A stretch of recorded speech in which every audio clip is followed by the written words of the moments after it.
Hey yo, what's up? Magandang araw sa inyong lahat mga kapatid. Welcome ulit sa ating panibagong reaction video and commentary. At meron tayong good news mga tol, no? Dahil ang Pilipinas, ang AFP o ang Sandatahang Lakas ng Pilipinas ay plano na daw ngayon, no, bumili ng submarine, no, para protektahan ang ating soberanya, no, sa West Philippine Sea. Sabi yan ng mga opisyal mga tol. Ito bagong balita lang to. Though matagal nang napag-uusapan mga tol, etong pagbili ng submarine. Pero eto, nabuksan ulit at mukhang bibili na talaga sila ng tuluyan mga tol, no? So eto, no, may video to mamaya panoorin natin, no.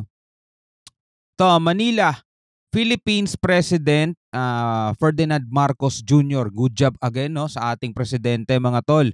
Has approved the third phase of the military's modernization, which includes the purchase of the country's first submarine in order to defend its maritime sovereignty in the disputed South China Sea, mga kapatid. So, kung naalala ninyo, no, naaprubahan na ni BBM o ni PBBM yung budget 2 trillion pesos mga tol, no? So kasama na pala, no, doon sa 2 trillion pesos na yon ang pagbili natin ng kauna-unahan nating submarine. So mga ganyang balita dapat mga tol pinapalakpakan yan eh, di ba? Yung mga ganyan, di ba? Kasi nakikita natin kahit na hindi tayo ganun kalakihan o ganun kalakas mga kapatid, pero nakikita mo yung pagsusumikap ng ating gobyerno at talagang nakikita mo na seryoso sila, na wala silang balak ipamigay ang ating soberanya laban, no, sa mga umaangkin nito. Yan ang maganda, no? Hindi puro salita lang. Navy spokesperson for the West Philippine Sea, Roy Trinidad, said on Thursday the third phase of modernization reflected a shift in strategy away from internal to external defense, no? Dati kasi puro lang tayo internal, eh, 'di ba? Ang dami nating problema sa laban sa mga rebelde, 'di ba? So ngayon, eto na ngayon ang pinapalakas natin, yung pang-external na natin, which is dapat noon pa. Ang dami ng presidente ang dumaan sa Pilipinas pero hindi to nagagawa, no? Kasi ang Pilipinas mga tol, alam niyo naman yung archipelagic structure natin mga tol, napapalibutan tayo ng tubig. Dapat talaga ito yung pinagfokusan natin eh, 'di ba? So ngayon tayo mga kapatid bilang mga Pilipino, kaysa pag-usapan natin yung mga problema away sa politika mga tol, mas maganda ito yung tinitignan natin, no? Sabi niya, "We may not be a large navy, tama, but we would have a navy that will take care of our territorial rights and sovereignty." Tama rin eh, no, mga tol, di man tayo ganong kalakas, at least dapat pinoprotektahan natin yan. Di ba? The third phase of the modernization plan, which underwent revisions to make it more attuned to the country's needs. Ano, so bali inano nila, no, ni-revise nila. Kasi kaysa bumili ng napakaraming tangke, 'di ba? Mas kailangan natin eroplano sa barko kasi nga tulad ng sinabi natin, tayo ay napapalibutan ng katubigan at ang mga kalaban natin hindi na internal eh, no, external na. So paanong paraan sila pwedeng makalaban sa dagat, 'di ba? So kailangan talaga natin na pandepensa sa karagatan. So it is estimate to cost 2 trillion pesos o $35.62 billion. Kung tutuusin mga tol, malaki yan kasi yung budget ng iba to $200 billion, 'di ba? Ganun ang mga budgetan nila. Pero naiintindihan naman natin yan dahil di naman tayo ganun kayaman. Pero at least mga tol, kaysa yan mapunta sa bulsa lang ng iilan, eto nakikita natin na nabibigyan na ng budget yung ating mga hukbo, 'di ba? So dapat yan mga tol, alam natin lahat ng mga bagay tungkol dito, no? Para at least hindi tayo kakaba-kaba na kapagka andiya-diyan ang mga banta ng kalaban natin, alam nating wala tayong laban. So ngayon, eto nakikita natin na talagang gumagawa ng paraan ng ating gobyerno. And will be implemented over a period of several years, said Trinidad. So hindi naman pala siya isang bagsakan, no? The announcement comes at a time of growing tensions with China over territorial disputes in the South China Sea. Manila refers to that part of the South China Sea within its exclusive economic zone as West Philippine Sea. Marami nagko-comment na dapat daw di natin tinatawag na South China Sea, no. Para ma-distinguish lang mga kapatid, no. Yung South China Sea yan yung kabuuan. Tapos yung bahagi naman natin, yung ating exclusive economic zone, yun naman yung tinatawag nating West Philippine Sea. Okay? Na which is inaangkin ng China kasi ang gusto nila yung kabuuan talaga ang kanila. Trinidad could not immediately say how many submarines the Philippines intend to acquire, but he said definitely more than one. Good job. Good job. Oh, hindi sapat ang isa lang, di ba? France, Spain, Korea, and Italy have shown interest in supplying the Philippines with submarine, he said. Pero dapat bago tayo bumili ng submarine, no, dapat mapadagdagan muna natin yung ating mga patrol boat, yung ating Coast Guard boat, yung ating warships. Dapat yun muna yung yun muna yung mas natin, mas maparami muna natin. At saka yung mga pandepensa kasi syempre malalakas na pang opensa ng mga yan eh. Dapat meron tayong matinding depensa. Southeast Asian neighbors like Indonesia and Vietnam already have submarine programs. Oh, buti pa sila, di ba? While the first and second phase of the military modernization plan were land-centric, said Trinidad, the third phase will seek, among others, to boost military capabilities on the West Philippine Sea. Oo nga eh. Yung una at saka second phase ng military modernization plan natin, puro yan, puro tangke, puro missile, mga ganun ang nabili natin eh. So kailangan talaga dito naman sa third phase natin, yung kapabilidad natin no sa karagatan. Tulad nga nito, West Philippine Sea mga tol, na talagang patuloy ang pagtaas ng tension at alam natin na hindi yan isusuko ng China mga tol. Dahil ganid yung mga yan eh. Defense Secretary Gilberto Teodoro said last month acquisitions under the third phase will focus on an array of capabilities ranging from domain awareness, intelligence, deterrence capabilities in the maritime and aerial space. All right.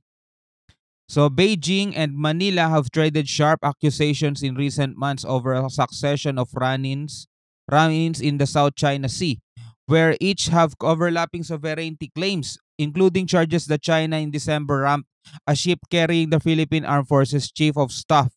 Yung yung binomba nila ng water cannon nung last time. Tas nasira yung natin, boat natin. Kaya kailangan natin matibay na mga barko, di ba? China claims most of the South China Sea, parts of which are also claimed by the Philippines, Brunei, Malaysia, Taiwan, Vietnam, and Indonesia. Napakarami nilang sinasagasaan dito mga tol eh. An international tribunal in 2016 invalidated China's claim in a ruling on a case brought by the Philippines which Beijing rejects mga tol.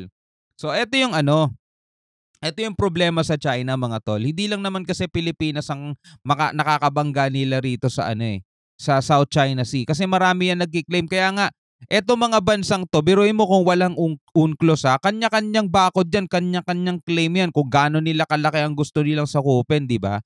So nagkaroon ng UNCLOS at eto yung naghati-hati niyan mga tol. Oh, eto yung nagtalaga na bawat bansa meron 12 nautical miles yan ang territorial water mo, teritoryo mo yan. Tas 200 nautical miles yan ang exclusive economic zone. Meaning, ikaw lang ang may karapatan dyan, eksklusibo nga eh, kaya nga tinawag na eksklusibo eh. Ikaw lang ang may karapatan dyan basta may kinalaman sa ekonomiya. Kung may langis dyan, lamang dagat, o sa'yo yan mga tol. Diba? So para magkasundo-sundo to mga bansang to at hindi sila mag-away-away. Yun naman ang purpose niyan eh, diba? Para manatili ang kapayapaan. Kaso etong isang malaking bansang to, ganid eh, gusto niya kanya yun. Samantalang pumirma siya dun. Kulit eh, no? 1982, di ba, nagkaroon ng UNCLOS. Yan ang sinusunod ng mga bansa na nandirito, mga tol. Pumirma dyan ng China. Isa sila sa pumirma. Ang hindi lang maintindihan natin, kung binasa ba nila yung pinirmahan nila. Di ba? O, binasa nila, kaso English, di nila naintindihan. Kaya ayun. No, ngayon, ayaw nilang kilalanin yung sarili nilang pirma. Pero tingnan mo naman dito, Brunei, Malaysia, Taiwan, Vietnam, and Indonesia. Kanino sila nagiinit, di ba? Kanino yung nila, pinaka nababalita sa buong mundo, di ba, sa Pilipinas? Kasi etong mga bansang to, malalakas yan eh. Kahit mga maliliit na bansa yan eh, natutukan ng gobyerno nila yung pagpapalakas ng nila eh, ng kanilang sandatahan eh. Ito, medyo late tayo mga tol, no? Pero nakikita natin, pilipilit nating humabol. Diba? Kailangan talaga natin. Ito, may video to eh. Yan, mula sa GMA mga tol. Panoorin lang natin ng bahagya, dagdag balita lang. Planong bumili ng Pilipinas ng mga submarine na gagamitin bilang pandepensa ng bansa sa West Philippine Sea. Ayon kay Navy spokesperson for the West Philippine Sea, Commodore Roy Trinidad, bahagi ito ng ikatlong phase ng military modernization.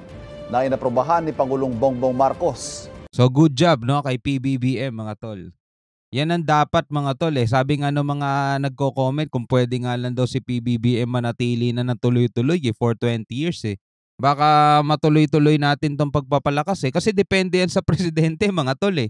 Kapag ang naging presidente natin ayaw ng ganyan, wala, hinto yan. Kapag ang presidente natin biglang best friend pala ng China, wala, hinto yung mga yan. Diba? Wala na tayong maririnig na balita ulit mga tol. No? Hindi natin alam yung West Philippine Sea, hindi na pala talaga atin na ipamigay na mga tol. Tapos malalaman natin, province na pala tayo ng China. No? Ay, nako. Posible mangyari yun mga tol kung hindi tayo aware. Sabi ni Trinidad, nagpakita na ng interest ang France, Spain, Korea at Italy na maging supplier ng submarine sa bansa. Tinatayang nasa 2 trillion pesos ang gagastusin para sa third phase ng AFP modernization. Laki ng budget, no? 2 trillion pesos. Pero kung kumpara mo yan sa ibang bansa, tulad nga ng sinabi ko, maliit yan. Pero at least meron mga tol, kaysa talagang totally wala, no? Tipong hindi pinapansin ng gobyerno natin yung pangangailangan ng mga military. Pangit naman yung ganun. Diba? So eto na nga mga tol, no? Asahan natin siguro a few years from now, may sarili ng submarine ang Pilipinas. At yan ay tatak Marcos yan mga tol. 'Di ba? Tatak Marcos yan mga tol. At sana yung papalit sa kanya dahil wala rin naman tayong magagawa, gustuhin man natin mga tol, wala tayong magagawa, hanggang 6 na taon lang ang presidente.